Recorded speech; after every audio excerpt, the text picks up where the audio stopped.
வணக்கம் மக்களே! இன்னைக்கு நம்ம மார்க்கெட் ஆரம்பம் முதலே ரொம்ப ஆக்டிவா இருந்தது. ஓரளவு நல்ல வாலடைலையும் இன்னைக்கு டேல போஸ்ட் பண்ணியிருந்தது. நம்ம ஆஃப்டர்நூன் பார்க்கும்போது நிஃப்டி 50 ஒரு 133 பாயிண்ட்ஸ் வரைக்கான ஏற்றத்த குடுத்திருந்தது. பேங்க் நிஃப்டி ஒரு 300 பாயிண்ட்ஸ் வரைக்கான ஏற்றத்த குடுத்திருந்தது. ஆனா எண்ட் ஆஃப் தி டேல 2மே சரிவடைஞ்சு தான் க்ளோஸ் ஆயிருக்கு. நிஃப்டி 50 வெறும் 33 பாயிண்ட்ஸ் பாசிட்டிவாவும், பேங்க் நிஃப்டி 99 பாயிண்ட்ஸ் வரைக்கான இறக்கத்தையும் டெலிவர் பண்ணியிருக்கு. ஸோ ஓவராலா இன்னைக்கு புவர் பெர்ஃபார்மன்ஸ். பட் போர்ட்ஃபோலியோல பெரிய தாக்கம் இன்னைக்கு டேல இல்ல. So portfolio better performance. But இருந்தாலும் கடந்த 2 நாட்கள்ல பெரிய அளவுக்கான ஒரு சரிவு நம்ம போர்ட்ஃபோலியோல ஏற்பட்டிருந்தது. ஸோ இன்னைக்கு அதெல்லாம் ஓரளவு அந்த அளவு ரெக்கவர் எல்லாம் நடந்திருக்காது. பட் ஓரளவு பாசிட்டிவா பெர்ஃபார்ம் பண்ணி மனசுல பால வார்த்திருக்கு அப்படின்னே நம்ம சொல்லலாம். ஸோ அடுத்தது இன்னைக்கும் எஃப்ஐஐஸ் வித்து தான் வச்சிருக்காங்க. டிஐஎஸ் வாங்கி தான் வச்சிருக்காங்க. ஸோ அது என்னத்த போய் பண்ண போகுது? எஃப்ஐஐஸ் தான் விற்கிறான் அப்படின்ட்டு நமக்கு தான் தெரிஞ்சுட்டே தானே இருக்கு. ஸோ எஃப்ஐஐஸ் வித்துட்டு இருக்காங்கங்கிறத மட்டும் தெரிஞ்சுக்குவோம். இன்னைக்கிட்டே பல பங்குகள் பற்றி தான் நம்ம முக்கியமா பார்க்க போறோம். பல மாற்றங்கள் பார்த்தீங்கன்னா பங்குகள்ல நடந்துட்டு இருக்கு. குறிப்பா ஃபார்மா பங்கு அதுல வேற லெவலான ஒரு மாற்றம் நடந்துட்டு இருக்கு இப்போ. அதுபோக பார்த்தீங்கன்னா இந்த ஓஎம்சி பங்குகள் அதுல எதிர்பார்த்தது ஒண்ணு, நடக்கிறது ஒண்ணா இருக்கு. அத பற்றியெல்லாம் நம்ம பார்ப்போம்.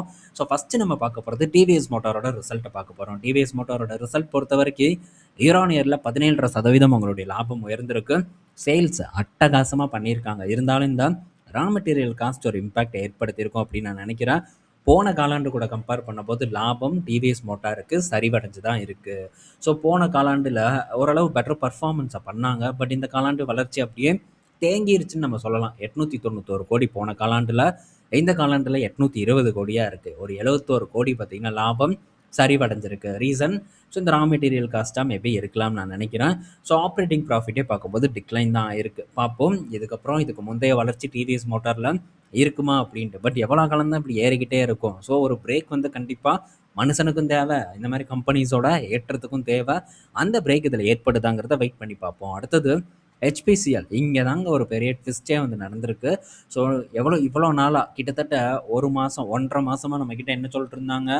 க்ரூட் ஆயில் இல்லை, கேஸ் இல்லை, இந்த நிறுவனங்கள் பெரும் நஷ்டத்தை சந்திச்சுட்டு வந்துட்டு இருக்கு அப்படி இப்படின்ட்டு பல தளங்கள் பல அனலிஸ்ட் பார்த்தீங்கன்னா சொல்லிக்கிட்டே இருந்தாங்க. சரி அதெல்லாம் நடந்திருக்கா இந்த கம்பெனியில்? நடக்கவே இல்லை. எதுவுமே வந்து நடக்கலை. சொல்லப்போனால் இந்த காலாண்டு தான் இவங்களுடைய பெட்டரான ஒரு காலாண்டாக வந்து அமைஞ்சிருக்கு. என்ன மாயமோ தெரில, என்ன மந்திரமோ தெரியல, நல்ல பர்ஃபார்மன்ஸை டெலிவர் பண்ணியிருக்காங்க. குளோபலாக க்ரூட் ஆயிலோட விலை கண்ணா பின்னான்னு ஏறி இருக்கிறத நம்ம பார்த்துருக்கோம்.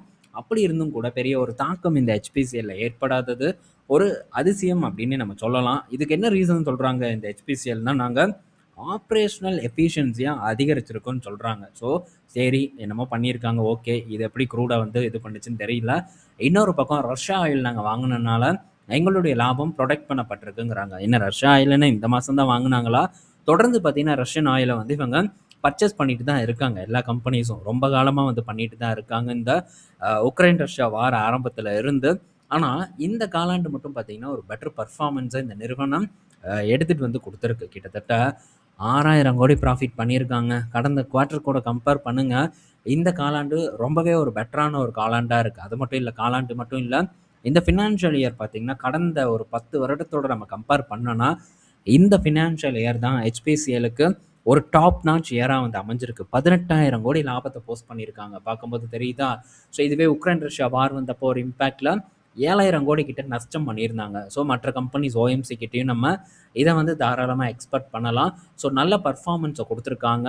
பட் இது வந்து உள்கூத்து ஏதாச்சும் இருக்கா அப்படின்ட்டுலாம் நமக்கு உறுதியெல்லாம் வந்து தெரியாது. ஸோ இது நாள் வரைக்கும் அப்படி மேபி யாராச்சும் தெரியும் அப்படின்னு சொன்னாங்கன்னா, இதெல்லாம் ரிசல்ட் வரதுக்கு முன்னாடி வந்து சொல்லியிருக்கணும். பட் நமக்கு என்ன உள்குத்து இருக்குது அப்படின்ட்டு உண்மையாக தெரியாது. ஆனால் இந்த மாதிரியான விஷயங்கள்லேருந்து நம்மளை எப்படி ப்ரொடெக்ட் பண்ணுறது? ஸோ ஒன்று சொல்கிறாங்க, ஒன்று நடக்குது அப்படிங்கிற மாதிரியான ஒரு கேள்வி இருக்கலாம். இதுக்கு தான் நம்ம தொடர்ந்து சொல்கிறது. ஸோ ஒரு பங்கை சரியான ஒரு விலையில் வாங்கணும் அப்படின்ட்டு. நம்ம இந்த பங்கை சரியான விலையில் டிஸ்கஸ் பண்ணோம். 2023 டிஸ்கஸ் பண்ணப்பட்டது இந்த ஓஎம்சி பங்குகள். அப்போ பல எதிர்ப்பு இருந்தது. ஸோ கமாடிட்டி ஸ்டாக்கை தலையில் கட்டுறோம் அப்படி இப்படின்ட்டு பல அளவுக்கான எதிர்ப்பு வந்தது. ஆனால் அத்தனை ஓஎம்சி 3 ஓஎம்சி பங்குகளுமே பெட்டர் பர்ஃபார்மன்ஸை கொடுத்துருக்கு. ஒரு டிவிடெண்ட்லேயும் சரி, கேபிட்டல் அப்ரிசியேஷன்லேயும் சரி பெட்டர் பர்ஃபார்மன்ஸை கொடுத்தது. காரணம் நம்ம சரியான ஒரு இடத்துல வந்து ஃபோக்கஸ் பண்ணது தான். அந்த உக்ரைன் ரஷ்யா வாரப்போ பெரும் ப்ரெஷரை ஃபேஸ் பண்ணிச்சு இந்த ஓஎம்சி பங்குகள். அது அட்ராக்டிவான சான்ஸை பார்த்தீங்கன்னா ஏற்படுத்தி கொடுத்தது. அது இப்போ நமக்கு ஒரு நல்ல வளர்ச்சியை வந்து ஏற்படுத்தி கொடுத்துட்டு இருக்கிறது நம்ம கண்கூடாக வந்து பார்த்துட்ருக்கோம். ஸோ பங்கை கரெக்டான இடத்துல வாங்குறதுக்கு நம்ம முடிஞ்ச அளவுக்கு ட்ரை பண்ணுவோம். எல்லா பங்குலயும் நம்ம முடியாது. நம்ம எக்ஸ்பெக்ட் பண்ணுவோம் இது கரெக்டான லெவல் அப்படின்ட்டு. ஆனா, அதையும் கடந்து இந்த பங்குகள் வந்து சரிவதற்கான வாய்ப்புகள் எல்லாம் இருக்கு. மேபி வந்து சில இடத்துல நடக்கலாம். ஆனா, பல இடத்துல பார்த்தீங்கன்னா, நம்ம செக்யூரா வந்து இருப்போம். ஸோ இது என்னுடைய சொந்த எக்ஸ்பீரியன்ஸ். அத தான் இந்த இடத்துல நான் ஷேர் பண்றேன். ஒரு சில இடத்துல சறுக்கல்கள் கண்டிப்பா இருக்கும்.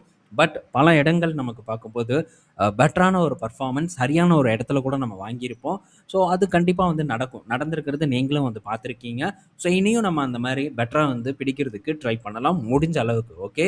ஸோ இன்னொரு ஒரு பெரிய ஒரு விஷயம் என்ன, இந்த HPCL பொறுத்தவரைக்கும்னு பார்த்தா, இந்த காலாண்டுல ரூ. 19.50 டிவிடெண்டா அனௌன்ஸ் பண்ணியிருக்காங்க. ஸோ ரூ. 19.50 ரூ. 19.25. ஸோ இது ஒரு பெரிய ஒரு டிவிடெண்ட் தான். அதில மாற்று கருத்து இல்ல. FY26 பொறுத்தவரைக்கு இதுக்கு முன்னாடி ஒரு ரூ. 5 டிவிடெண்ட் குடுத்துருக்காங்க. 2யும் சேர்த்துனா ரூ. 24.25 பார்த்தீங்கன்னா, இந்த FY26ல HPCL டிவிடெண்டா வந்து நமக்கு குடுக்குறாங்க.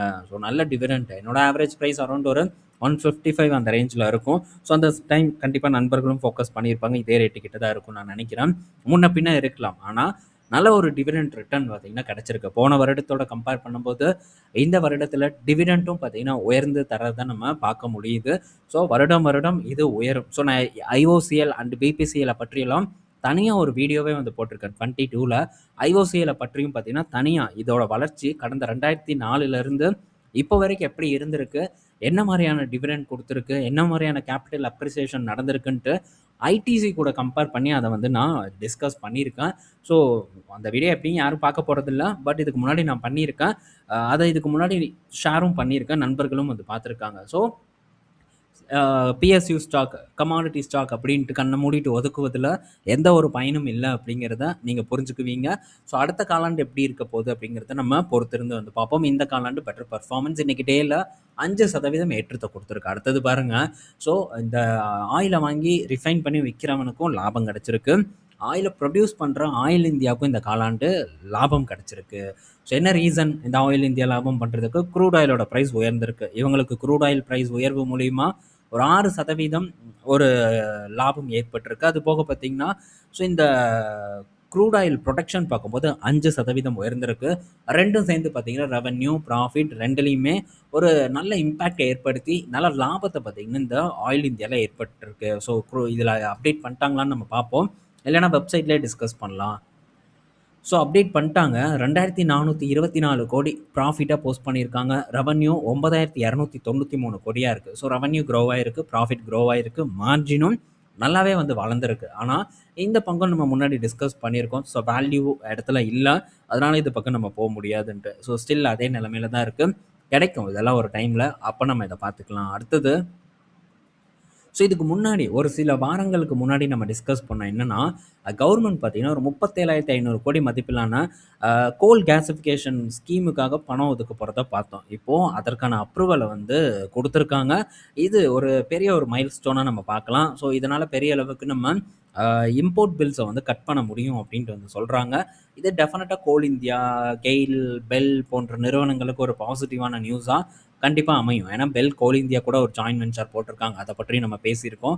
ஸோ இந்த நிறுவனங்களுக்கு இது நல்ல செய்தி. அடுத்தது ஆனா இது எதுவும் வந்து இப்போ உடனே நடந்துராது. கண்டிப்பா இதெல்லாம் நடக்கிறதுக்கு வருடங்கள் ஆகுங்கிறத நம்ம மைண்ட்ல வச்சுக்கணும். அடுத்தது PFCயோட ரிசல்ட் வந்திருக்கு. ஸோ PFC ரூ. 4 டிவிடெண்ட் அனௌன்ஸ் பண்ணியிருக்காங்க. இவனும் ஒண்ணும் சும்மா இல்ல. சூப்பரான டிவிடெண்ட் குடுக்கக்கூடிய ஒரு நிறுவனம்.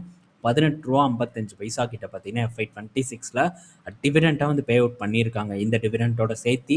ஸோ நல்ல ஒரு டிவிடெண்ட் ரிட்டர்ன் குடுக்கக்கூடிய பங்கு. இதோட வீடியோவ நான் ரீசென்ட்டா Telegramல கூட அப்டேட் பண்ணியிருந்தேன். ₹100 கிட்ட இருந்தது இந்த PFC.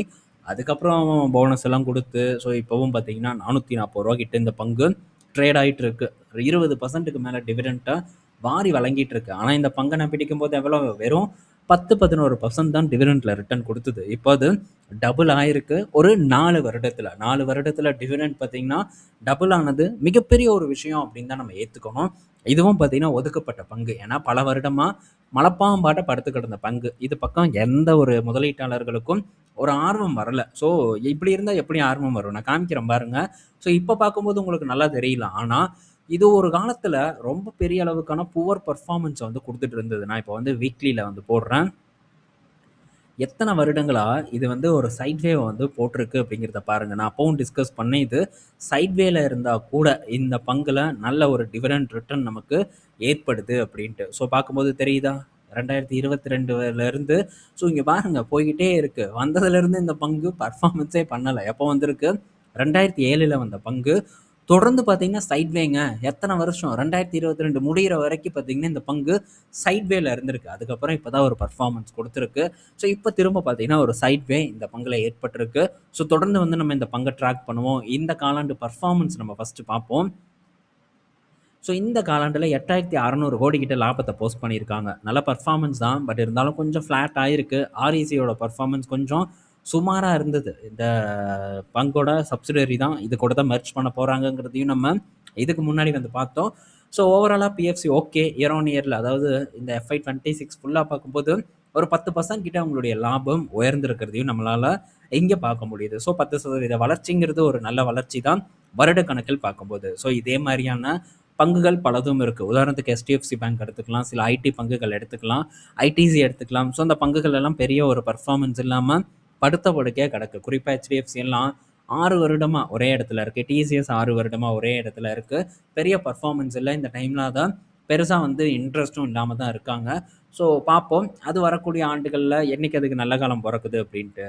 அடுத்தது பார்த்தீங்கன்னா நம்ம இப்போ ஃபார்மா செக்டாருக்குள்ளே அடி எடுத்து வைக்க போகிறோம். அடுத்த 3 அப்டேட்டும் ஃபார்மா பங்குகள் பற்றியான அப்டேட் தான்.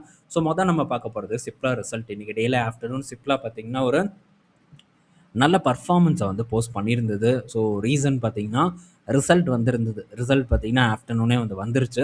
நம்ம வந்து டிஸ்கஸ் பண்ணல, சாயந்தரம் பார்த்துக்கலாம் அப்படின்ட்டு விட்டுட்டோம். 2.25% வரைக்கான ஏற்றத்தை கொடுத்துருக்கு.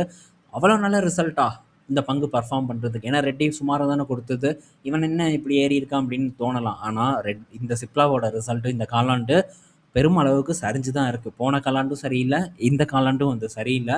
ஸோ சிப்லா ரொம்ப சுமாரான பர்ஃபார்மன்ஸ். காரணம் அதே ரெவ்லிமிட் தான். ரெவ்லிமிட் பார்த்திங்கன்னா நம்ம ஊர் கம்பெனிஸ் எல்லாத்தையும் அஃபெக்ட் பண்ணிகிட்டு இருக்கிறது நம்ம கண்கூடாக வந்து பார்க்குறோம். உங்களுக்கெல்லாம் ஞாபகம் இருக்கா என்னன்ட்டு தெரியல.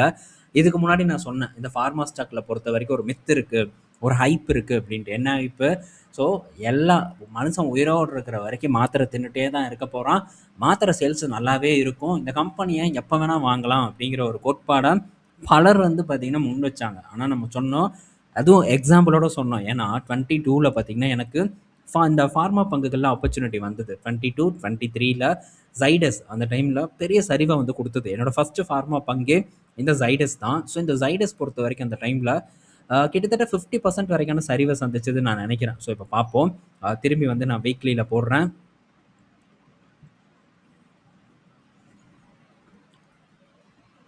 ஸோ கரெக்டாக பார்த்தீங்கன்னா 52% வரைக்கான சரிவு இந்த ஜைடஸில் வந்து ஏற்பட்டது. ஸோ என்ன ரீசன்? ஸோ மாத்திரை தின்னுட்டே தானே இருப்பான், அப்புறம் எதுக்கு இந்த பங்கு இறங்குச்சு அப்படிங்கிற ஒரு கேள்வியை யாரும் பார்த்தீங்கன்னா முன்வைக்கிறது இல்லை. ஸோ கொஞ்சம் இறங்கினோடனே ஓகே நம்ம வாங்குவோம், கொஞ்சம் நம்ம வாங்குவோம் அப்படின்ட்டு தொடர்ந்து வாங்குறதுல மட்டும்தான் ஆர்வம் காட்டிகிட்டு இருந்தாங்க மக்கள். அப்போ நம்ம அதை பற்றி டிஸ்கஸ் பண்ணோம்.